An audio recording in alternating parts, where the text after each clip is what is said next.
ಅತಿಥಿ ಉಪನ್ಯಾಸಕರ ಸೇವಾ ಕಾಯಂಗಾಗಿ ವಿಜಯಪುರ ನಗರದ ಜಿಲ್ಲಾಧಿಕಾರಿ ಕಚೇರಿ ಎದುರು ವಿನೂತನವಾಗಿ ಸರ್ಕಾರಿ ಪದವಿ ಕಾಲೇಜುಗಳ ಅತಿಥಿ ಉಪನ್ಯಾಸಕರು ಪ್ರತಿಭಟನೆ ನಡೆಸಿದರು.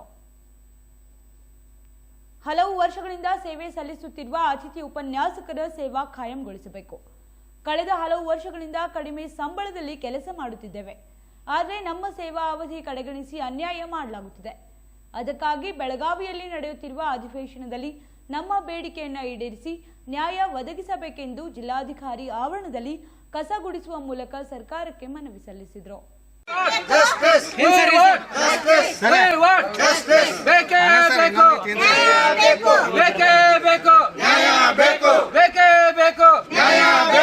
ಎಲ್ಲಿವರೆಗೆ ಹೋರಾಟ, ಎಲ್ಲಿವರೆಗೆ ಹೋರಾಟ, ಎಲ್ಲಿವರೆಗೆ ಹೋರಾಟ, ನ್ಯಾಯಕ್ಕಾಗಿ ಹೋರಾಟ, ಬೇಕೇ ಬೇಕು, ಬೇಕೇ ಬೇಕು, we want justice, we want justice, ಬೇಕೇ ಬೇಕು, ಎಲ್ಲಿವರೆಗೆ ಹೋರಾಟ, ಎಲ್ಲಿವರೆಗೆ ಹೋರಾಟ, ಬೇಕು, ಬೇಕು, ಬೇಕೇ ಬೇಕು, ಬೇಕೇ ಬೇಕು.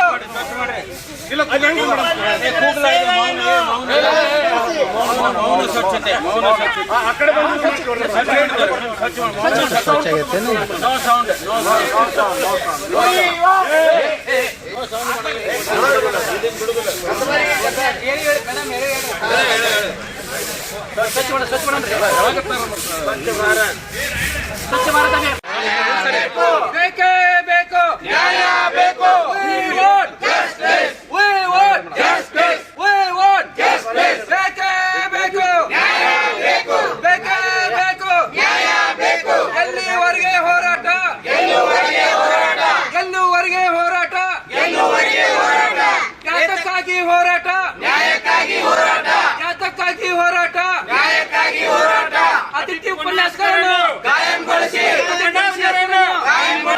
ಅತಿಥಿ ಉಪನ್ಯಾಸಕರನ್ನು ಕಾಯಂಗೊಳಿಸಿ, we want justice, we want justice. ಅತಿಥಿ ಉಪನ್ಯಾಸಕರ ಸಂಘಕ್ಕೆ ಜಯವಾಗಲಿ, ಅತಿಥಿ ಉಪನ್ಯಾಸಕರ ಸಂಘಕ್ಕೆ ಜಯವಾಗಲಿ, ಅತಿಥಿ ಉಪನ್ಯಾಸಕರ ಸಂಘಕ್ಕೆ ಜಯವಾಗಲಿ. ಬೋಲೋ ಭಾರತ್ ಮಾತಾ ಕಿ ಜೈ, ಬೋಲೋ ಭಾರತ್ ಮಾತಾ ಕಿ ಜೈ, ಬೋಲೋ ಭಾರತ್ ಮಾತಾ ಕಿ ಜೈ. ವಂದೇ ಮಾತರಂ, ವಂದೇ ಮಾತರಂ, ವಂದೇ ಮಾತರಂ. ಬೇಕೇ ಬೇಕು, ಬೇಕೇ ಬೇಕು, ಎಲ್ಲಿವರೆಗೆ ಹೋರಾಟ. ಸರ್ ಮಾತಾಡ್ರಿ, ಮುಂದೆ ಬಂದು ಮಾತಾಡ್ರಿ, ಮುಂದೆ ಬರ್ರಿ. ಹಾಂ ಮಾತಾಡಿ ಸರ್. ಸರ್ಕಾರಿ ಪ್ರಥಮ ದರ್ಜೆ ಕಾಲೇಜಿನಲ್ಲಿ ಕಳೆದ 20 ವರ್ಷದಿಂದ ಸೇವೆ ಸಲ್ಲಿಸುತ್ತಿರುವಂಥ ಅತಿಥಿ ಉಪನ್ಯಾಸಕರು 23ನೇ ದಿನಕ್ಕೆ ನಮ್ಮ ಮುಷ್ಕರ ಕಾಲಿರಿಸಿದೆ. ನಮ್ಮ ಒಂದೇ ಒಕ್ಕಲಿನ ಹೋರಾಟ ಆಗ್ರಹ ಅಂತಂದರೆ ನಮ್ಮ ಸೇವೆಯನ್ನು ಕಾಯಂಗೊಳಿಸಬೇಕು. ಕಾರಣ ನಾವು ಸರ್ಕಾರದ ಎಲ್ಲ ಕಾನೂನುಬದ್ಧವಾದ ಶೈಕ್ಷಣಿಕ ಅರ್ಹತೆ ಮತ್ತು ನಮ್ಮ ಸ್ನಾತಕೋತ್ತರ ಪದವಿಯೊಂದಿಗೆ MA, MPhil, PhD ನಾಟ್ ಸಟ್ ಪಾಸಾಗಿದ್ದೇವೆ. ಸರ್ಕಾರ ನಮ್ಮ ಸೇವೆಯನ್ನು ಕಾಯಂಗೊಳಿಸಬೇಕಂತ ಕಳೆದ 10 ವರ್ಷದಿಂದ ನಾವು ಉಗ್ರವಾಗಿ ಹೋರಾಟ ಮಾಡ್ತಾ ಇದ್ದೇವೆ. ಯಾವುದೇ ಸರ್ಕಾರ ಬರೀ ಆಶ್ವಾಸನೆ ಕೊಡ್ತದೆ, ನಮ್ಮ ಕಾಯಮಾತಿ ಮಾಡಲಿಕ್ಕೆ ತಯಾರಿಲ್ಲ. ಇವತ್ತಿನ ನಮ್ಮ ಕರ್ನಾಟಕದ ಸನ್ಮಾನಿತ ಮುಖ್ಯಮಂತ್ರಿಗಳಾದಂಥ ಸಿದ್ದರಾಮಯ್ಯನವರು ತಮ್ಮ ಕಾಂಗ್ರೆಸ್ಸದ ಪ್ರಣಾಳಿಕೆಯಲ್ಲಿ ನಮ್ಮ ಸರ್ಕಾರ ಬಂದರೆ ನಾವು ಕಾಯಮಾತಿ ಮಾಡ್ತೇವೆ ಅಂತ ತಿಳ್ಕೊಂಡು ನಮಗೆ ತಮ್ಮ ಪ್ರಣಾಳಿಕೆಯಲ್ಲಿ ಆಶ್ವಾಸನೆ ಕೊಟ್ಟಿದ್ದರು. ಮಾತಿಗೆ ಕೊಟ್ಟಂತೆ ನಡೆಯುವಂತಹ ವ್ಯಕ್ತಿ ಅಂತ ತಿಳ್ಕೊಂಡು ಇಡೀ ರಾಜ್ಯ ಅವರನ್ನು ಗುರುತಿಸ್ತದೆ. ನಾವು ಮುಖ್ಯಮಂತ್ರಿಯಲ್ಲಿ ವಿನಂತಿ ಮಾಡ್ಕೋತೇವೆ, ನಮ್ಮ ಅತಿಥಿ ಉಪನ್ಯಾಸಕರ ಸೇವೆಯನ್ನು ಕಾಯಂಗೊಳಿಸಬೇಕು. ಕಾನೂನಿನಲ್ಲಿ ಎಲ್ಲೇ ತೊಡಕು ಇಲ್ಲ.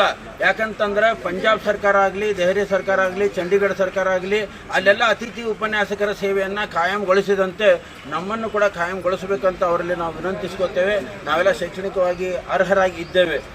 ಅತ್ಯಂತ ಕಡಿಮೆ ವೇತನದಿಂದ ನಾವು ಅತಿಥಿ ಉಪನ್ಯಾಸಕರ ಸೇವೆಯನ್ನು ಪ್ರಾರಂಭಿಸಿದ್ದು. ಮಕ್ಕಳನ್ನು ಕರ್ಕೊಂಡು ಸಾಕಷ್ಟು ತೊಂದರೆಯನ್ನು ಮಾಡಿಕೊಂಡು ಅನೇಕ ಜನ ಮಹಿಳೆಯರು ಕೂಡ ನಮ್ಮಲ್ಲಿ ಇದ್ದಾರೆ. 14,500 ಜನ ಇಡೀ ರಾಜ್ಯದಲ್ಲಿ ಎಲ್ಲ ಜಿಲ್ಲೆ ಮತ್ತು ಎಲ್ಲ ತಾಲೂಕಿನಲ್ಲಿ ಕಳೆದ 23 ದಿನಗಳಿಂದ ತರಗತಿಗಳನ್ನು ನಾವು ಬಹಿಷ್ಕರಿಸಿ ಹೋರಾಟ ಮಾಡ್ತಿದ್ದೇವೆ. ಯಾವ ಜನಪ್ರತಿನಿಧಿಗಳು ಕೂಡ ನಾವು ಕೂತಂಥ ಸ್ಥಳದಲ್ಲಿ ಬಂದು ನಮ್ಮನ್ನು ಮಾತಾಡಿಸಿಲ್ಲ. ಇಂತಹ ಸರ್ಕಾರವನ್ನು ನಾವು ಅತಿಥಿ ಉಪನ್ಯಾಸಕರು ಖಂಡಿಸ್ತೇವೆ. ನಮ್ಮ ತಾಳ್ಮೆಗೂ ಒಂದು ಮಿತಿ ಇದೆ. ನಾವು ವೈಟ್ ಕಾಲರ್ ಜಾಬ್ ಅಂತಾರೆ, ವಿದ್ಯಾರ್ಥಿಗಳಿಗೆ ಸಮಾಜಕ್ಕೆ ಬುದ್ಧಿ ಹೇಳುವಂಥ ಶಿಕ್ಷಕರು ನಾವು ಎಂದೂ ಕಾನೂನನ್ನು ಮೀರಿ ಹೋರಾಟ ಮಾಡಿಲ್ಲ. ಹಾಗಾದರೆ ಸರ್ಕಾರ ಇದನ್ನು ನಮ್ಮ ಒಂದು ವೀಕ್ನೆಸ್ ಅಂತ ತಿಳ್ಕೋಬಾರ್ದು. ನಮ್ಮ ಸಹನೆಯನ್ನು ಅವರು ತಾಳ್ಮೆಯನ್ನು ಪರೀಕ್ಷಿಸಬಾರ್ದು. ಅದಕ್ಕೆ ಘನ ಸರ್ಕಾರದಲ್ಲಿ ನಾವು ವಿನಂತಿಸ್ಕೋತೇವೆ. ಇವತ್ತು ಅಧಿವೇಶನದ ಕೊನೆಯ ದಿನ ಇದೆ. ಇವತ್ತಿನ ಅಧಿವೇಶನದಲ್ಲಿ ನಮ್ಮ ಅತಿಥಿ ಉಪನ್ಯಾಸಕರು ಒಂದು ಒಳ್ಳೆಯ ಸಿಹಿ ಸುದ್ದಿಯನ್ನು ರಾಜ್ಯದ ಮುಖ್ಯಮಂತ್ರಿಗಳು, ಉನ್ನತ ಶಿಕ್ಷಣ ಸಚಿವರು ಕೊಡ್ತಾರಂತ ತಿಳ್ಕೊಂಡು ಅವರಲ್ಲಿ ನಮ್ಮ ವಿಶ್ವಾಸ ಇದೆ. ನಮಗೊಂದು ಶಾಶ್ವತವಾದಂಥ ಪರಿಹಾರ ಕೊಡುವವರೆಗೆ ಅನಿರ್ದಿಷ್ಟ ಕಾಲದವರೆಗೆ ನಮ್ಮ ಹೋರಾಟ ಮುಷ್ಕರ ಮುಂದುವರಿತದಂತ ಈ ಸಂದರ್ಭದಲ್ಲಿ ನಾನು ಹೇಳಕ್ಕೆ ಇಷ್ಟಪಡ್ತೇನೆ. ನಮಸ್ಕಾರ. ಹಜರತ್ ಖಾನ್ ಬಾಬಾ ತಂತ್ರ ಮಂತ್ರದ ಪ್ರಸಿದ್ಧಿ ಪಡೆದ ಮಹಾಗುರುಗಳು. ವಿಜಯಪುರ ನಗರದ ಶ್ರೇಷ್ಠ ಹೆಸರುವಾಸಿಯಾದ ಹಜರತ್ ಖಾನ್ ಬಾಬಾ ನಿಮ್ಮ ಪ್ರತಿಯೊಂದು ಸಮಸ್ಯೆಗಳ ಬಗ್ಗೆ ಖಾತ್ರಿ ಹಾಗೂ ಸಮಾಧಾನ ಪಡೆಯಿರಿ. ಹಜರತ್ ಖಾನ್ ಬಾಬಾ ವಿಜಯಪುರ ನಗರದಲ್ಲಿ ಕಳೆದ 20 ವರ್ಷಗಳಿಂದ ತಮ್ಮ ಸ್ವಂತ ಮನೆ ವಿಳಾಸದಲ್ಲಿದ್ದು ಸಾರ್ವಜನಿಕರ ವೈಯಕ್ತಿಕ ಸಮಸ್ಯೆ ದೋಷಗಳನ್ನ ಪರಿಹಾರ ಮಾಡುತ್ತಿದ್ದಾರೆ. ಹಜರತ್ ಖಾನ್ ಬಾಬಾ ಸಂತೋಷದ ಸುದ್ದಿ ಕೇಳಿ ಆನಂದ ಆಗಬಹುದು. ಇವರು ಪಿಶಾಚಿ ಮತ್ತು ಭೂತದ ಕಾಟ ಮಾಟ ಮಾಡಿದ್ದು ತೆಗೆಯುತ್ತಾರೆ ಮತ್ತು ಬಹಳ ಕಾಲ ಮಕ್ಕಳಾಗದಿದ್ದರೆ ಹಾಗೂ ದಮ್ಮು, ಹೊಟ್ಟೆ ನೋವು, ಹೆಣ್ಣು ಮಕ್ಕಳ ತೊಂದರೆಗಳು, ಕಾಮಣಿ, ಇಸುಬು ಇವರ ಔಷಧ ಹಾಗೂ ಮಂತ್ರಶಕ್ತಿ, ದಿವ್ಯ ಶಕ್ತಿಯಿಂದ ಹಜರತ್ ಖಾನ್ ಬಾಬಾ ಇವರು ಆರೋಗ್ಯ ಚಿಕಿತ್ಸೆ ನೀಡಿ ನಿಮ್ಮ ಕಷ್ಟ ನೋವುಗಳನ್ನ ದೂರ ಮಾಡಿಕೊಡುತ್ತಾರೆ. ನಿಮ್ಮ ಸಮಸ್ಯೆಗಳಾದ ಮನಸ್ಸಿನ ಇಚ್ಛೆ, ಪ್ರೇಮ ವಿವಾಹ ಸಮಸ್ಯೆ, ನೌಕರಿ ಸಮಸ್ಯೆ, ಪತಿ ಪತ್ನಿಯರ ಸಮಸ್ಯೆ, ಆಸ್ತಿ ವಿಚಾರ, ಮಾಟ ಮಂತ್ರದ ಬಗ್ಗೆ, ಆರೋಗ್ಯ ತೊಂದರೆ, ಗುಪ್ತ ರೋಗಗಳು, ಶತ್ರುಕಾಟ, ಉದ್ಯೋಗ ಸಮಸ್ಯೆ, ಗೃಹ ಸಮಸ್ಯೆ, ಕೋರ್ಟ್ ವಿಚಾರ, ಸಾಲಬಾಧೆ, ಧನ ಸಂಪತ್ತು ಪ್ರಾಪ್ತಿ ಬಗ್ಗೆ, ಸಂತಾನ ಪ್ರಾಪ್ತಿ ಬಗ್ಗೆ, ರೋಗಿಗೆ ಔಷಧ ನಾಟುವ ಬಗ್ಗೆ, ವಿವಾಹ ಸಮಸ್ಯೆ, ವಿದ್ಯೆ ಸೇರಿದಂತೆ ಈ ಎಲ್ಲಾ ಪ್ರತಿಯೊಂದು A to Z ಸಮಸ್ಯೆಗಳ ಬಗ್ಗೆ ಖಾತ್ರಿ ಹಾಗೂ ಸಮಾಧಾನ ಪಡೆಯಿರಿ. ಹಜರತ್ ಖಾನ್ ಬಾಬಾ ಕಳೆದ 2 ದಶಕಗಳಿಂದ ತಮ್ಮ ಸ್ವಂತ ಮನೆ ವಿಳಾಸದಲ್ಲಿದ್ದು ಸಾರ್ವಜನಿಕರ ವೈಯಕ್ತಿಕ ಸಮಸ್ಯೆ ದೋಷಗಳನ್ನ ಪರಿಹಾರ ಮಾಡುತ್ತಿದ್ದಾರೆ. ನಿಮ್ಮ ಸಮಸ್ಯೆಗಳ ಪರಿಹಾರಕ್ಕೆ ಕರೆ ಮಾಡಿ ಪರಿಹಾರ ಪಡೆದುಕೊಳ್ಳಬಹುದು. Mobile number 9972183841. ಸ್ವಂತ ಮನೆ ವಿಳಾಸ Hazrat Khan Baba, Sainik school, first gate, bus stop, Ibrahim Roza back side, Horti plot, Rahim Nagar, Vijayapura. ನಿರಂತರ ಸುದ್ದಿಗೆ ಸಬ್ಸ್ಕ್ರೈಬ್ ಮಾಡಿ FM ನ್ಯೂಸ್ ಕನ್ನಡ ಹಾಗೂ ಬೆಲ್ ಐಕಾನ್ ಅನ್ನು ಒತ್ತಿ ನೋಟಿಫಿಕೇಶನ್ ಖಚಿತಪಡಿಸಿಕೊಳ್ಳಿ. ಧನ್ಯವಾದಗಳು.